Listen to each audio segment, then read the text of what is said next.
Calvin Tolbert was born at Johns Hopkins Hospital in 1924 and has had an array of work experiences. After serving as a Navy aircraft mechanic during World War II, he worked at the Glenn L. Martin Company. He was on the team that built the first Vanguard rocket in the space race of the 1950s. He also worked as a surgical and operating room attendant and a post office worker. Calvin had an artistic career as well. He performed in local theater, the Baltimore Opera Company, and even a year as a cabaret fire dancer.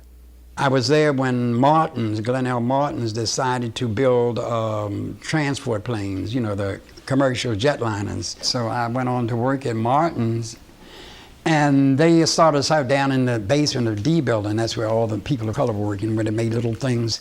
And so naturally, what they were teaching the people how to rivet and whatnot, I knew how to do all that. So I was helping out, and so I became the helper in the class. And then they moved me out on the floor. And we were there on the floor, I guess, for about 6 months to a year. I don't know the exact amount of time. Decided that they wanted all the people that were working on the floor, all the people of color. I started working with this guy. We were assigned, you get the packet of what work you're going to do, and we had to make 5 access doors up on the empennage, up on the tail of the plane. And so we had to get the ladders and the equipment, the wires and whatnot for the air, you know, hoses and all, and get that. And then the next thing, they gave me the list of blueprints, and you had to go all over the plane because people had taken them from the blueprint room, hadn't returned them until you find the blueprints. And then we could start the work. And so he did what he did, what journeymen do, and we had this purple thing he made the way he was going to make these 5 doors. And so he got his hole saw and his drill, and he was getting ready. I said, wait a minute, if you make a mistake, what happened to us? He said, we mess up, we both get 5. So I laid across the thing. I said, I'm not letting you cut this plane today because I just got this damn job.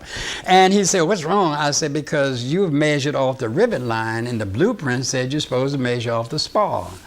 And he looked at the blue, went back.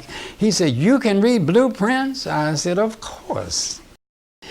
And then they sent me to a area where they had difficulty. They had young fellas working because they were white ladies or women, but they were Baltimore white women. They weren't the ones from, as they called, the hillbillies or whatnot. These were different, you know, they wore starched and whatnot, and they were very proper.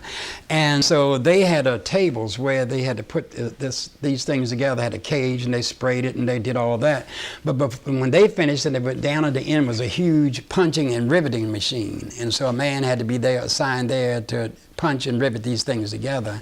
And they had said they'd had difficulty keeping the different guys there. You know, they flirted with the ladies and whatnot. So they sent me over and said, you know, this is blah, blah, blah. You don't put you in, you know, where you're supposed to act. And I thought they were crazy. But anyway, I went over and punched and riveted and punched and riveted. The people got wonder why I didn't speak associated with them. And so then I moved from riveting and whatnot to honeycomb and bonding, they called it. They had decided when the first jet planes were having trouble with the transport planes with the metal fatigue around the rivet holes, and that's when they decided that they'd come up with this honeycomb and bonding. It's like a sandwich, you know, it was completely glued so there were no holes for fatigue. Yeah, it's essentially like a sandwich, you know, it's the skin or the aluminum, and then the glue came in sheets, and the honeycomb, and then another glue, and then the top sheet.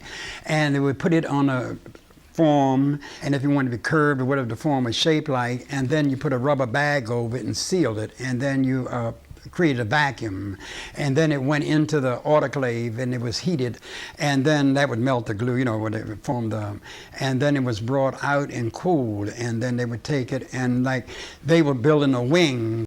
And so then the International Geophysical year came, and don't ask me what year it was, and they decided they were going to send the Vanguard up, which was a rocket up into the stratosphere, and it would return, and they discovered that they would need a heat shield for re-entry, and Martin's did the actual building it. And then when we started working on that, we all had to get FBI clearance, and we all were investigated, and we had to wear the badges showing that we had passed, you know. And so I must have been pure because I passed. And so that was essentially, you know, that. And when we went through that, then I worked there and with the engineers in that department up until the time that, you know, it ended. Every year you went on vacation, the whole plant shut down except essential people for 2 weeks. And we went on vacation, it was 59, I think it was, or whatever the year. And we had a marvelous time. We came back and they handed everybody a pink slip. You didn't have a job, so everybody was up, you know, who's crick.